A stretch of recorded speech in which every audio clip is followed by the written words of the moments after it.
دكتور الروماتيزم بيعالج كل امراض المناعه؟ مش كل مرض روماتيزمي هو مرض مناعي، ومش كل مرض مناعي بيعالجه دكتور الروماتيزم. ليه حضرتك يا دكتور في اوقات كتير بتصر على حضور المريض نفسه؟ راي حضرتك يا دكتور في العلاج الجديد للذئبه؟ هل يا دكتور ثبات التحاليل تم في تشخيص الامراض الروماتيزميه؟ هل كل مريض يا دكتور لازم يعمل اشعات؟ ما هي اقصى مده لغياب المريض عن المتابعه؟ هل يمكن الاستغناء عن العلاج الدوائي في الامراض الروماتيزميه يا دكتور؟ ليه يا دكتور الروماتيزم بيجي اكتر للستات؟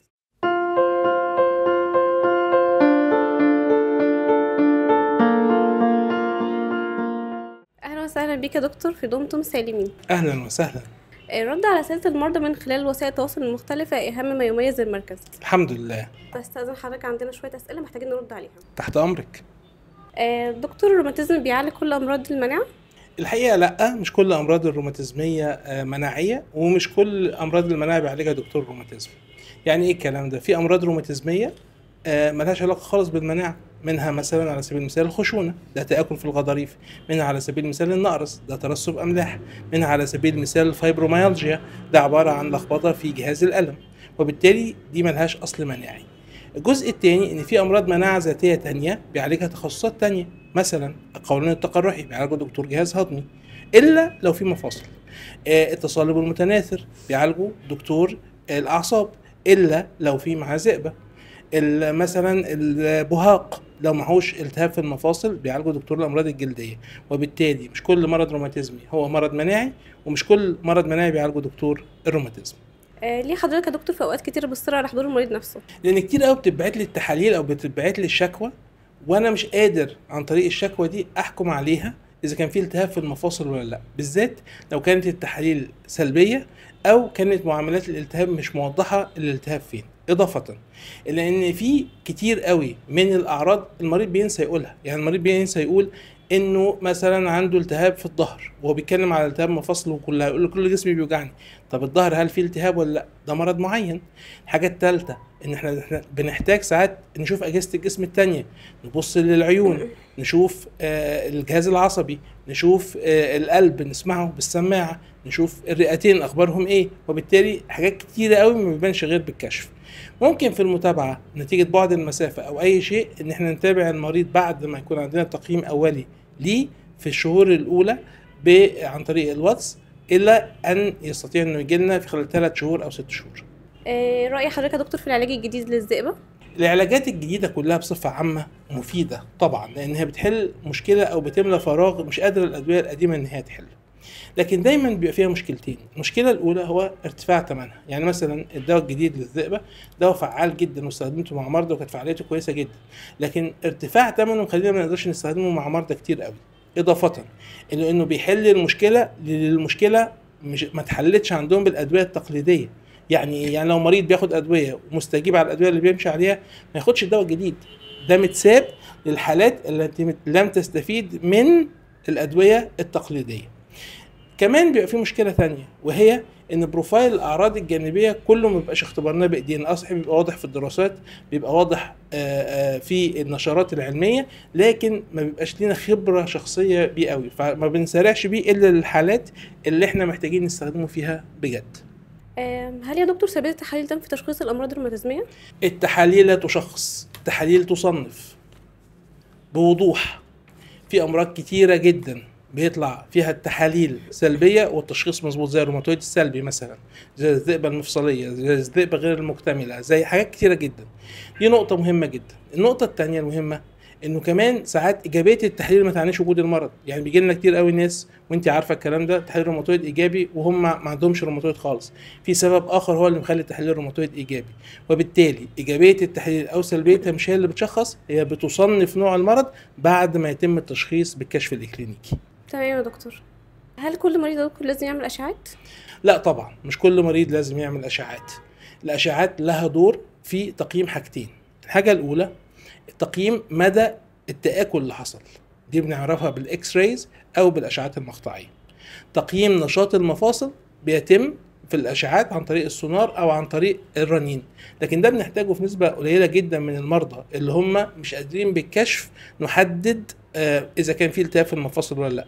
عشان كده المؤسسه الاوروبيه للروماتيزم والمؤسسه الامريكيه للروماتيزم معتمده في الاساس على متابعه المرضى على السي داي اللي هو التقييم الاكلينيكي بالكشف، عدد المفاصل اللي فيها التهاب اللي الدكتور شافه، عدد المفاصل اللي فيها ألم اللي الدكتور شافه. السونار والحاجات دي متروكة لحالات معينة، مش لكل الحالات بيتم متابعتها بالاشعاعات، وده امر واضح جدا في التوصيات العالميه عشان ما يبقاش فيه خلط. واحنا مش ضد السونار ولا ضد الاشعاعات، لكن استخدامها المفرط اللي احنا ضده. يا دكتور في سؤال مهم جدا، ما هي أقصى مدة لغياب المريض عن المتابعة؟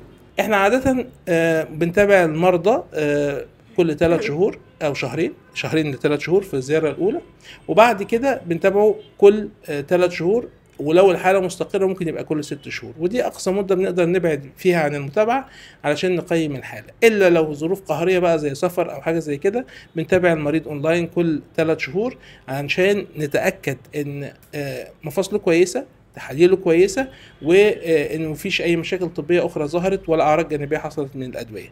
فالقاعده 2 ل3 شهور، والاستثناءات 6 شهور بحد اقصى، الا لو في ظروف القصوى القهريه يعني سفر او حاجات زي كده يبقى كل سنه. تمام يا دكتور. ليه ممكن تغيير التشخيص من طبيب لآخر في الأمراض المتسمية؟ كتير قوي من المرضى اللي احنا بنشخصهم مثلا روماتويد سلبي، وده بيحصل كتير قوي في الروماتويد السلبي او في امراض اخرى زي الذئبه غير المكتمله او الحاجات دي، ان يروح لدكتور زميل او استاذ من اساتذتي ويقول له التشخيص ده خاطئ. يعني انت ما عندكش مثلا روماتويد اصلا، من الاساس عندك فايبروميالجيا، او مريض فايبروميالجيا يجي لي واشخصه لا ان هو روماتويد سلبي من البدايه. طب ده سببه ايه؟ سببه 3 حاجات. الحاجه الاولى هو ان حاله المريض نفسها مختلفه من وقت للتاني، بمعنى انا كشفت عليه لقيت التهاب في المفاصل، استاذي اللي كشف عليه الاخر في الوقت اللي ما كانش فيه اي التهاب في المفاصل.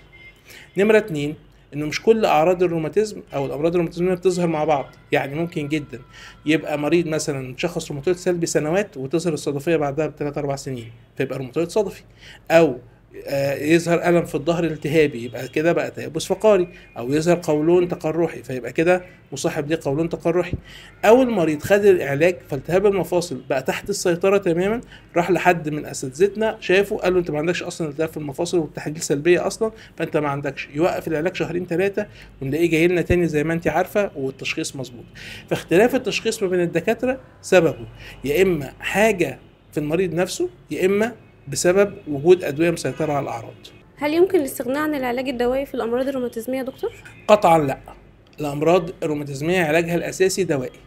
نمط الحياة يا جماعة يمثل 40% من الخطة العلاجية، لكن لا يغني عن العلاج الدوائي.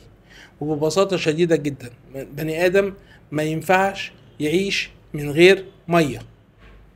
لو كل الأكل كله لازم يشرب مية، فالعلاج الدوائي ده عامل زي المية الأساس اللي احنا معتمدين عليه، وبعد كده يجي الأدوية والمكملات الغذائية ونمط الحياة، لكن العلاج الدوائي لابد منه. ليه يا دكتور الروماتيزم بيجي أكتر للستات؟ الروماتيزم بيجي أكتر للستات لأسباب عديدة. 1 الإكس كروموزوم نفسه، لأن إن في اتصال ما بينه وما بين حدوث الأمراض الروماتيزمية وتهيج المناعة. 2 إنه الهرمونات الأنثوية بالذات في الفترة اللي بعد الولادة مباشرة بتهيج المناعة. 3 إن الستات أكثر حساسية زي ما أنت عارفة، بنسميهم مشاعرهم فوق جلدهم. 4 إن الستات أكثر تفكيرا وبالتالي أكثر هما وبالتالي أكثر تنشيطا للمناعة.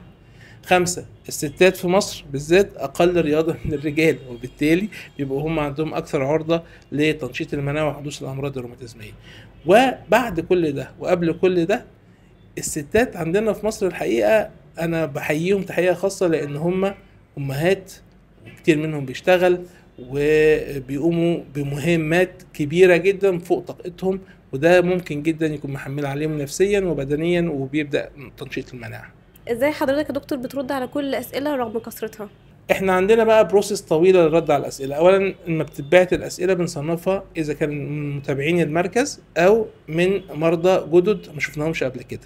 المرضى الجدد بنتم تقسيمهم إلى جزء اللي عايز حاجات إدارية زي السكرتارية وكلام من ده بنبعتهم للسكرتارية عشان يتواصلوا معاهم، وجزء الأسئلة الطبية بيتم تفريغها وتحديد مدى أولوية الرد بناء على صعوبة الحالة، والتيم المساعد الأطباء المساعدين ودول أطباء روماتيزم بيبصوا على الحالات وبيبدأوا يعرضوها عليا حالة تلو الأخرى. بالنسبة للحالات بقى بتاعت المركز دول بنضطر نستنى لتاني يوم ليه؟ لان لازم نطلع الملف الطبي ونتاكد ان المتصل هو المريض نفسه، يعني طبعا دي في اسرار طبيه.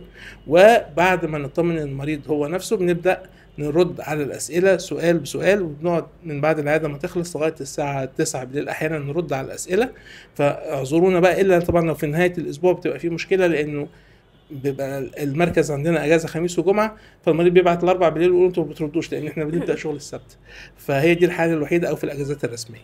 وعشان كده في تيم بيتكون من عشرات الاشخاص او 10 اشخاص بالتحديد، يعني مش عشرات، يعني 10 اشخاص عشان نرد على الاسئله دي كلها.